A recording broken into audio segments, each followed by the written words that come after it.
반갑습니다. 오늘 묵상 본문에서는 세 가지 내용입니다. 18절부터 23절에서는 세례 요한의 예수님에 대한 반응이고요. 24절부터 28절까지는 세례 요한에 대한 예수님의 반응, 29절부터 35절까지는 세례 요한과 예수님에 대한 이 세대의 반응에 대해서 말씀하고 있습니다. 먼저 세례 요한은 자신의 제자 2명을 예수님께 보내서 질문을 합니다. 오실 이가 당신입니까? 우리가 다른 이를 기다려야 됩니까? 그 2명에게 하신 예수님의 답변이 무엇입니까? 보고 들은 것을 세례 요한에게 전하라는 것이죠.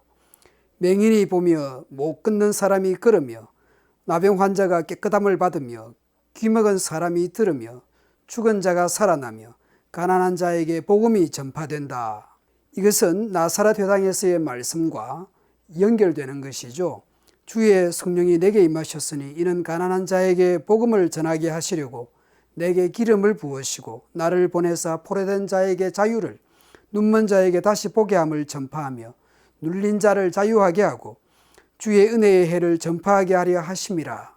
세례 요한의 제자들이 보는 현장은 이사야 선지서의 말씀이 성취되는 현장입니다. 곧 예수님이 메시아이심을 말씀하고 있습니다. 세례 요한에 대해 예수님은 어떻게 평가하고 있습니까? 먼저 예수님은 세 가지 비슷한 질문을 합니다. 광야에 무엇을 보려고 나갔느냐? 바람에 흔들리는 갈대냐? 갈대를 보러 멀리 광야까지 가지는 않습니다. 그렇다고 아름다운 옷을 입은 사람을 보러 광야에 가지도 않습니다. 그런 아름다운 옷 입은 사람은 당시에 왕궁에 있었습니다. 결국 세례 요한을 보기 위해서 광야로 간 것이죠. 이 세례 요한은 가장 훌륭한 선지자였습니다. 요한은 엘리야처럼 주의 길을 예비하고 준비하기 위해 종말의 보냄을 받은 선지자였습니다. 여자가 낳은 사람 중에 요한이 가장 위대합니다. 하나님의 계획과 뜻을 알리는 데 있어서 위대했다라는 의미입니다. 구원사적으로 보면 예수님을 직접 소개하는 선지자이기 때문에 그는 가장 위대한 선지자입니다.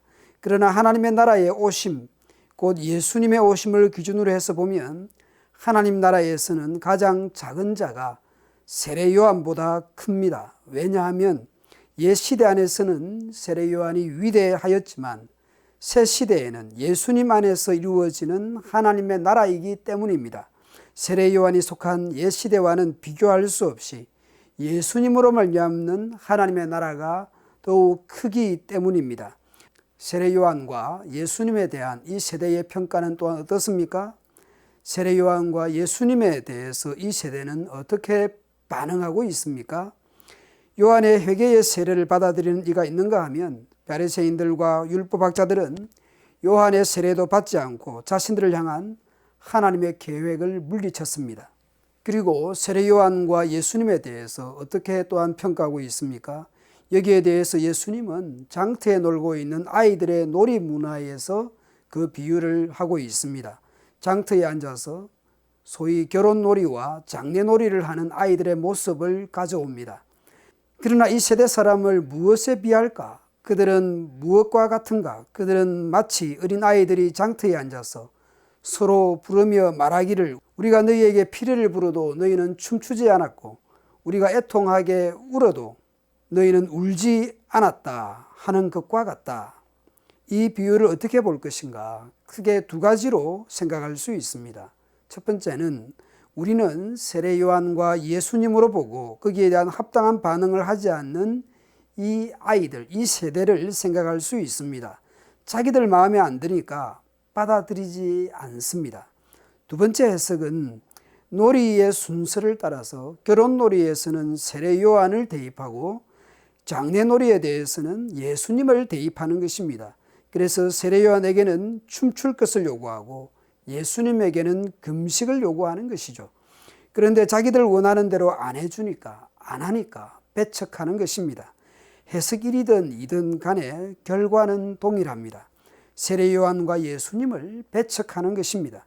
이 세대는 자기들 마음에 안 드니까 혹은 원하는 대로 안 해주니까 배척하는 것입니다.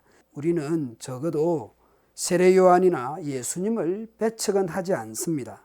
세례 요한도 예수님도 우리 편이라고, 우리가 세례 요한과 예수님의 편이라고 생각할 수 있습니다.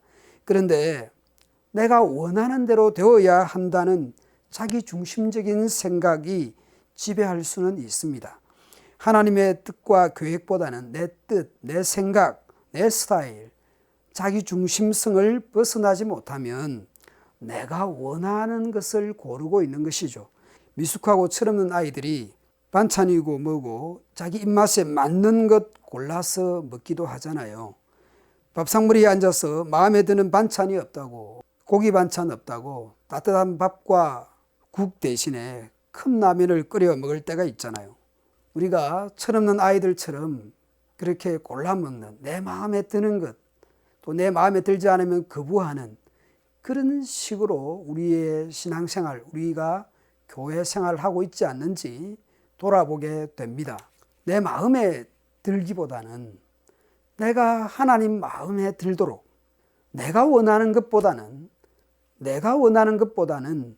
하나님 원하시는 모습과 태도로 살아가면 좋겠습니다.